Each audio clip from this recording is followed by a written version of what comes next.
పెద్దలు మాన్యులు టిఆర్ఎస్ వ్యవస్థాపక అధ్యక్షులు కేసీఆర్ గారి నాయకత్వంలో తెలంగాణ రాష్ట్ర ఏర్పాటు కోసం ఆనాడు 24 సంవత్సరాల కిందట ఒక ఉద్యమ సంస్థగా ఏర్పడి తర్వాత 14 సంవత్సరాల పాటు తెలంగాణ ప్రజలని ఎక్కడికక్కడ సమీకరిస్తూ తెలంగాణ రాష్ట్ర ఏర్పాటు ఆవశ్యకతను జాతీయ రాజకీయ వ్యవస్థకు అట్లాగే దేశంలోని వివిధ సమూహాలకు ఎప్పటికప్పుడు 14 సంవత్సరాల ఉద్యమ కాలంలో వివరిస్తూ ప్రతి సమస్య మీద పోరాడుతూ డాక్టర్ బాబాసాహెబ్ అంబేద్కర్ గారు చెప్పిన విధంగా బోధించు సమీకరించు పోరాడు అనే ఆ పోరాట తత్వాన్ని సంపూర్ణంగా ఆకలింపు చేసుకొని ప్రజాస్వామ్య పద్ధతుల్లోనే తెలంగాణ సాధించాలి అనే ఒక నినాదంతో 2001 ఏప్రిల్ 27 నాడు పురుడు పోసుకున్న సంస్థ టిఆర్ఎస్. టిఆర్ఎస్ అనే పార్టీకి ఒక విశిష్టత ఒక ప్రత్యేకత ఉన్నది. ఉమ్మడి ఆంధ్రప్రదేశ్లో ప్రస్తుతం ఉన్న 2 తెలుగు రాష్ట్రాల్లో మనం తీసుకుంటే స్వాతంత్రం వచ్చిన తర్వాత భారతదేశానికి ఎన్నో రాజకీయ సంస్థలు ఎన్నో ఉద్యమ సంస్థలు పుట్టినాయి, అదే స్థాయిలో మాయమైపోయినాయి.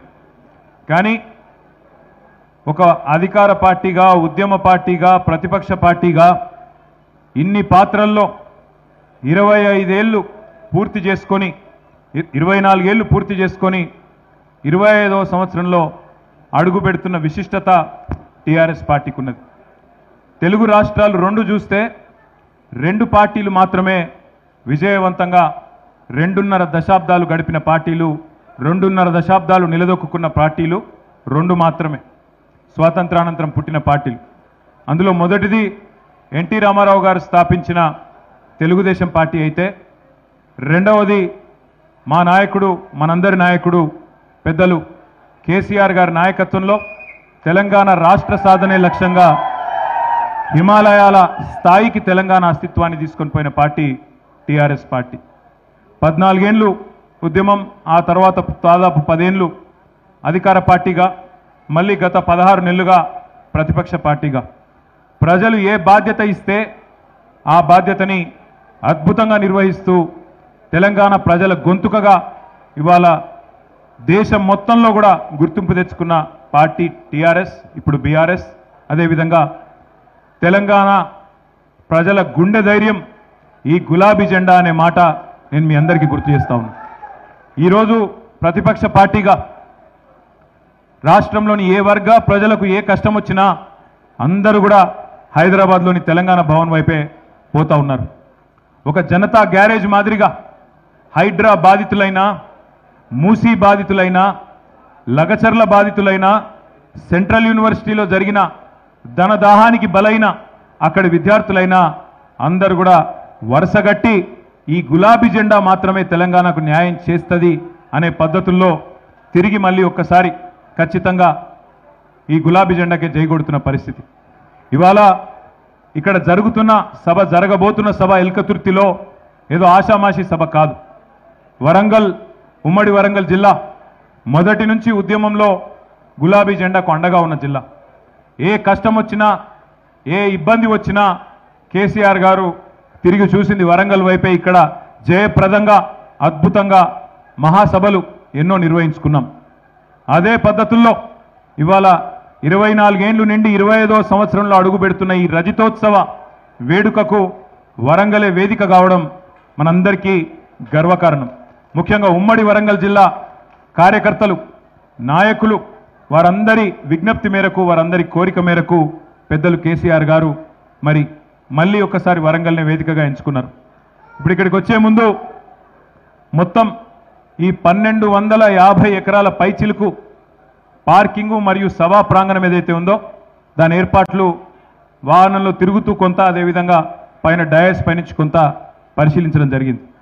దాదాపు ఎక్కడి నుంచి రాష్ట్రంలోని ఏ మూల నుంచి వచ్చే ఏ సోదరుడికైనా ఏ సోదరికైనా ఎలాంటి ఇబ్బంది లేకుండా దాదాపు 1000 ఎకరాల్లో పార్కింగ్ సౌకర్యం కూడా ఏర్పాటు చేసుకున్నాం. అంటే 30,000 40,000 వాహనాలు వచ్చినా ఏ ఇబ్బంది లేకుండా చిన్న వాహనాలు, పెద్ద వాహనాలు, బస్సులు, అదేవిధంగా ఆటోలు, జీబులు, తుఫాన్లు, కార్లు, ఎన్ని వాహనాలు వచ్చినా దాదాపు 30-40 వేల వాహనాలు వచ్చినా ఎక్కడో దూరంకి వెళ్ళి నడిచొచ్చే అవసరం లేకుండా పక్కనే చాలా చక్కటి ఏర్పాట్లు చేసిన మా ఉమ్మడి వరంగల్ జిల్లా నాయకత్వానికి హృదయపూర్వకంగా నేను ధన్యవాదాలు చెప్తా ఉన్నా. ఒకటి, వాహనాలు దూరం పెట్టే అవసరం లేదు. ఏ రోడ్డు నుంచి వచ్చే వాళ్ళకు ఆ రోడ్నే పార్కింగ్ కూడా. అంటే ఇట్లా సిద్దిపేట నుంచి వచ్చే హుస్నాబాద్ మీదుగా వచ్చే రోడ్ ఏదైతే ఉన్నదో అక్కడ మొత్తం దాదాపు ఉమ్మడి కరీంనగర్, అదేవిధంగా ఉమ్మడి ఆదిలాబాదు, నిజామాబాదు, మెదక్ జిల్లా, ఉమ్మడి మెదక్ జిల్లా, ఆయా జిల్లాల నుంచి వచ్చే అన్ని వాహనాలకు దాదాపు 260 ఎకరాల్లో పార్కింగ్ అంతా ఒకవైపు ఉన్నది సభా ప్రాంగణానికి. మరొక వైపు ఇటు ఖమ్మం, నల్లగొండ, ఇటువైపు కొంత భాగమైన వరంగల్ జిల్లా, అదేవిధంగా మరి వారందరికీ కూడా ఇటు పక్కన బ్రహ్మాండంగా దాదాపు 600 ఎకరాల్లో పార్కింగ్ యువతల వైపు ఉన్నది. మరొక వైపు హైదరాబాదు, రంగారెడ్డి, మహబూబ్ నగర్ నుంచి వచ్చే ఉమ్మడి మహబూబ్ నగర్, ఉమ్మడి హైదరాబాదు, ఉమ్మడి రంగారెడ్డి జిల్లాల నుంచి వచ్చే వాహనాలకు కూడా చాలా చక్కగా సౌకర్యం. అంటే ఎవ్వరు కూడా కిలోమీటర్లు నడిచే బాధ కానీ ఇబ్బంది కానీ లేకుండా బ్రహ్మాండమైన పార్కింగ్ ఏర్పాటు సభా ప్రాంగణానికి దగ్గరలోనే ఏర్పాటు చేయడం జరిగింది. అట్లాగే మరి వచ్చిన ప్రజలందరికీ కూడా సౌకర్యంగా ఉండేదానికి, ఎందుకంటే ఎండాకాలం ఇబ్బంది అందరికీ కూడా ఇబ్బందే, కానీ పార్టీ ఆవిర్భావ దినోత్సవం అందులో 25వ సంవత్సరం రజతోత్సవం కాబట్టి బ్రహ్మాండమైన ఏర్పాట్లు. ఒక 10 లక్షల వాటర్ బాటిళ్ళు మరి పూర్తి స్థాయిలో అందుబాటులో పెడుతున్నాం. అవసరమైతే ఇంకా పెంచుకోవడానికి కూడా ఏర్పాట్లు చేసుకున్నాం. అట్లాగే 10 లక్షల చల్ల ప్యాకెట్లు, మజ్జిగ ప్యాకెట్లు కూడా ఏర్పాటు చేసుకున్నాం. దాన్ని కూడా మొత్తం ప్రాంగణంలో ఎక్కడి వాళ్ళకి అక్కడే వారు కూర్చునే ప్రాంతంలో, వాళ్ళు నిల్చునే ప్రాంతంలోనే పెద్ద ఎత్తున ఏర్పాట్లు చేసుకుంటూ ఉన్నాం. అట్లాగే మరి వచ్చిన వాళ్ళకి ఎవరికైనా ఎండ దెబ్బ కానీ ఇంకోటి కానీ ఏదైనా సమస్య వస్తే కూడా దాదాపు 100 పైచిలకు వైద్య బృందాలు కూడా ఇక్కడే అందుబాటులో ఉండి సేవలు అందించబోతూ ఉన్నారు. వారికి కూడా ప్రత్యేకమైన శిబిరాలు ఏర్పాటు చేసుకుంటూ ఉన్నాం.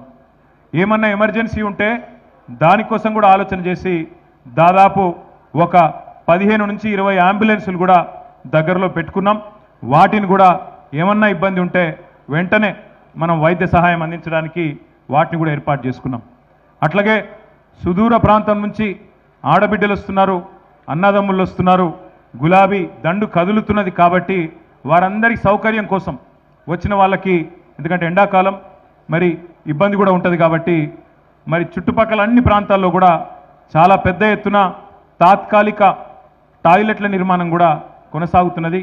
అవి కూడా పూర్తవుతాయి. అంటే అన్ని రకాలుగా వచ్చిన వాళ్ళకి పార్కింగ్ నుంచి సభ చేరుకోవడానికి ఈజీగా వచ్చిపోయేదానికి ఎక్కువ దూరం నడిచే అవసరం లేకుండా, అట్లాగే వచ్చిన తర్వాత నీళ్లు కానీ మజ్జిగ కానీ ఏమైనా ఇతరత్రా చిన్న అసౌకర్యం ఉంటే దానికి సంబంధించిన ఏర్పాట్లు కానీ అన్నీ కూడా ఆలోచించి, ఇక్కడ కాంగ్రెస్ గవర్నమెంట్ కాబట్టి మాకు వీళ్ళ కరెంటు మీద కూడా నమ్మకం లేదు. ఎందుకంటే కాంగ్రెస్ వచ్చినాక కరెంట్ ఎంత అవుతుందో నాకంటే బాగా మీకే తెలుసు. అందుకే దాదాపు 200 జనరేటర్లు కూడా ప్రత్యేకంగా ఏర్పాటు చేసుకున్నాం. వీళ్ళని నమ్ముకుంటే ఖచ్చితంగా వీళ్ళు మరి ఏదో రకంగా మోసం చేస్తారని తెలుసు కాబట్టి 200 జనరేటర్లు కూడా ప్రత్యేకంగా పార్టీ ఏర్పాటు చేసి గత 15-20 రోజులుగా ఇక్కడ వరంగల్ జిల్లా నాయకులు చాలామంది కష్టపడతా ఉన్నారు.